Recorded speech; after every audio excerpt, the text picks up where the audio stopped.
C'est au sein de la paroisse protestante réformée de la petite ville de Luneray qu'un réveil spirituel va prendre son essor au début des années 70. Il s'inscrit dans le mouvement charismatique de cette époque. En différents endroits, des hommes de Dieu vont être des marqueurs de ce mouvement. 1960, le pasteur épiscopalien Dennis Bennett déclare avoir vécu le baptême du Saint-Esprit avec parler en langue. Le mouvement charismatique s'est fait particulièrement connaître par des ouvrages grand public comme La Croix et le Poignard de David Wilkerson ou encore Il parle en d'autres langues de John Sherrill. 50 ans après ce réveil de Luneray, je suis allé à la rencontre de tous ces témoins qui ont été profondément marqués par les expériences charismatiques vécues avec Dieu et dont la foi est ressortie affermie.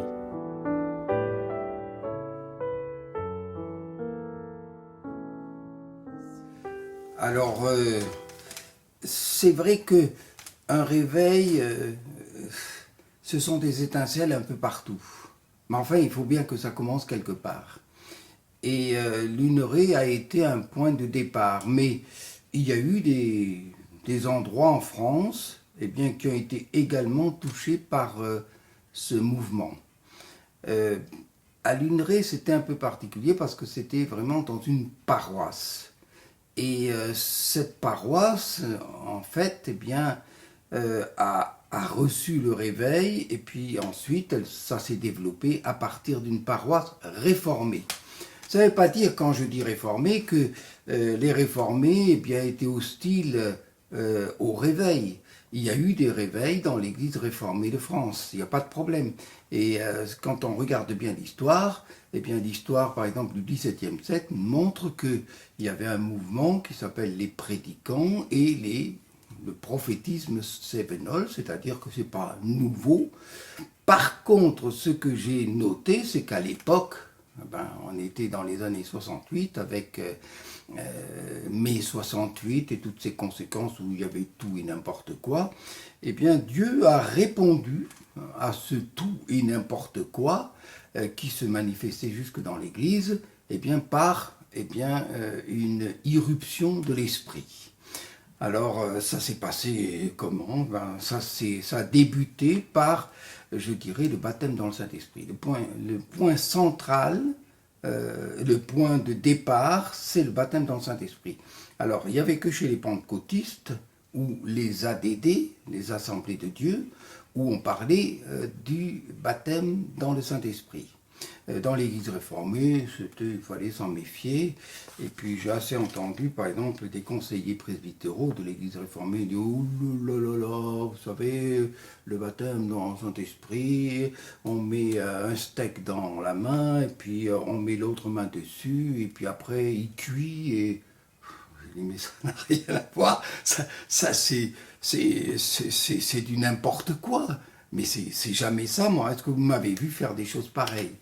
Alors donc, il y a eu une explosion de l'esprit, mais c'est vrai que c'est dans l'Église réformée de Luneray, ça a été un cas unique, dans l'Église réformée de Luneray, que ça s'est passé. Voilà, c'était une grâce que Dieu faisait à cette petite paroisse. D'accord. Et à ta connaissance, il n'y a pas eu d'autres réveils dans l'Église réformée en France à cette époque? De réveils avec une action du Saint-Esprit et des baptêmes dans le Saint-Esprit? Oui, il y a eu des réunions, des rencontres, des petites conventions. Par exemple, dans le Midi, à Congénie, etc., dans le Gard, etc. Mais ça n'a pas... C'était un peu particulier, c'était un peu à part. Tandis que là, ça a pris dans une église et c'est resté dans une église pendant un certain temps, puisque c'était dans les années 70. Moi, j'ai quitté Luneray en 76-77. Alors donc, ça a eu le temps de s'implanter, de se faire connaître, etc., etc. Mais le réveil, l'action de l'esprit, heureusement, elle n'a jamais cessé. Il y a des moments forts, il y a des moments moins forts.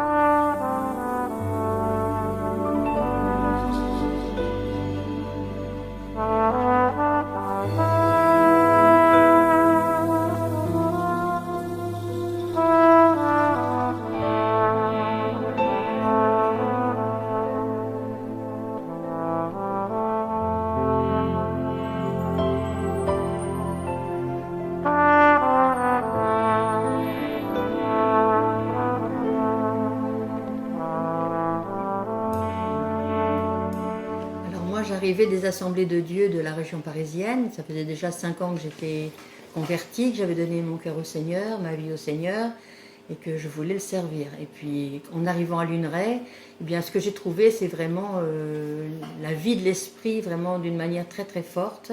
Il y avait vraiment la présence du Seigneur dans les réunions, dans les différentes réunions, que ce soit au temple, que ce soit dans le chalet fraternel ou dans les maisons. Lorsque le pasteur Schinkel faisait des réunions d'études bibliques, chaque semaine, il allait dans des maisons différentes, dans des maisons de chrétiens protestants.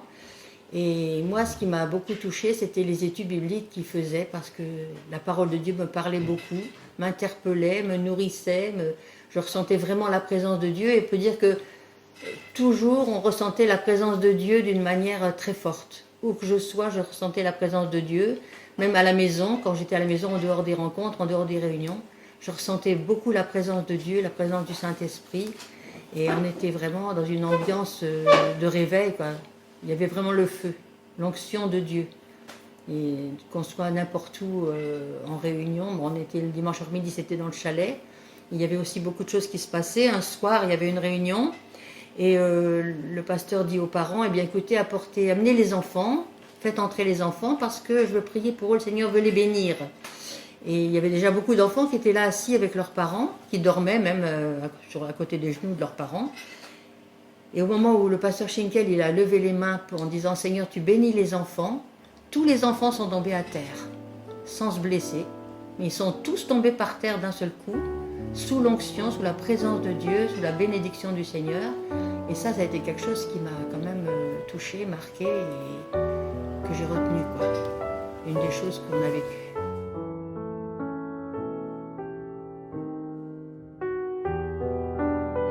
Je devais avoir 7 ou 8 ans.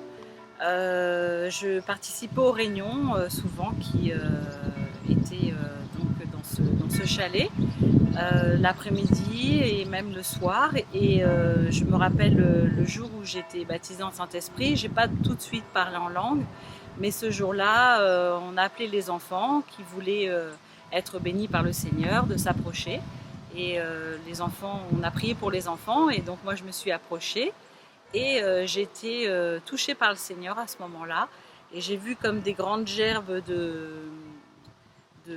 toutes les couleurs, comme des espèces de grandes plumes en fait. Et je me rappelle être tombée aussi par terre ce jour-là. Et régulièrement, donc je vais participer aux réunions. Moi j'étais jeune, j'étais une enfant. Mais j'ai beaucoup de souvenirs en fait de cette époque-là où de nombreuses personnes étaient présentes, des jeunes, des plus âgés.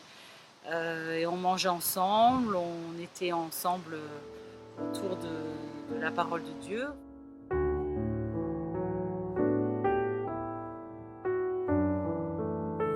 Ce qu'il faut savoir, c'est que moi, j'étais dans un monde sportif, je vivais dans un monde sportif où on était libre de plaisanter, de faire tout ce qu'on voulait. Et j'avais une sœur qui était extraordinaire, qui s'appelait Marie, qui est décédée depuis, et qui a témoigné de sa foi en Jésus-Christ, Fils de Dieu. Et moi, j'étais quelqu'un qui voulait pas venir à Dieu, tellement j'étais attaché et passionné du sport, c'est le basket, du sport que je pratiquais. Mais un jour, suite à un accident de voiture, j'ai entendu la voix de Jésus me dire « Je veux que tu viennes à moi ». Et j'ai été voir ma sœur et je dis « Qu'est-ce qui se passe ?» J'ai un accident de voiture, la voiture est totalement détruite. Et alors elle m'a dit « Dieu veut que tu viennes à lui ». Et là j'ai compris, moi qui étais athée, qu'il fallait que je fasse des efforts. Et c'est pour ça que je me suis retrouvé à Luneray, qui était le premier endroit où l'église, notre église a commencé à vivre. Et pour moi, ça a été extraordinaire parce que j'ai quitté une situation, une ambiance de sportif où on rigole, c'est joyeux, tout ça, pour arriver dans un autre monde. C'est vraiment un autre monde que une assemblée chrétienne. une assemblée où on a tous le même amour pour le Seigneur. Et ça a été extraordinaire. Mais je vivais ces deux choses puisque j'ai pas quitté mon sport. Mais je le faisais et je le pratiquais d'une autre manière, avec ma foi. Je peux dire que à partir du moment où je me suis converti à Jésus, ma vie a changé et même mes résultats sportifs. J'ai gagné des matchs que j'aurais jamais dû gagner avant ma conversion. C'était miraculeux. C'était pas tous les matchs, mais certains matchs difficiles, je les gagnais. Mais ma force, c'était que je priais pour les gagner et je les gagnais. Et ça, ça montre bien que lorsqu'on passe de l'incrédulité à la foi, c'est vraiment une nouvelle vie qui correspond à ce qui est écrit dans la Bible où il est dit qu'on est de nouveau lorsqu'on reçoit le Seigneur dans son cœur. Et la vie dans l'église, dans un petit bâtiment qu'il y avait à Luneray, à côté de la grande église protestante qu'il y avait, ça a été merveilleux ce que j'ai vécu, parce que on était tous dans cette petite église qui était pleine, parce qu'on n'était pas beaucoup à l'époque, mais on était quand même près d'une centaine, hein, et on faisait la cuisine dans le baraquement. Donc c'est ce qu'on appelait le chalet fraternel. Ce qu'on appelait le chalet fraternel. Et c'était à côté de l'église officielle des protestants. Et le dimanche, on pratiquait là-bas. On allait dans cette église, mais toujours avec le même pasteur, Monsieur Charles Schinkel. Et dans ce petit baraquement, il y avait des miracles qui se passaient, des guérisons. Il y a eu des baptêmes. On a été au mois de mai 1976, c'est ça, 76. Il y avait 8 personnes qui ont été baptisées et on n'avait pas les moyens d'avoir une grande piscine, mais c'était un petit pneumatique où on pouvait être entier dans l'eau, parce que le vrai baptême d'eau, c'est ça, c'est une immersion complète. Le mot baptême veut dire aussi immersion. Et donc, on a vécu des moments de spirituel où on a senti, dès le départ de cette église, la présence de Dieu. Et on sentait là vraiment que Dieu était avec nous.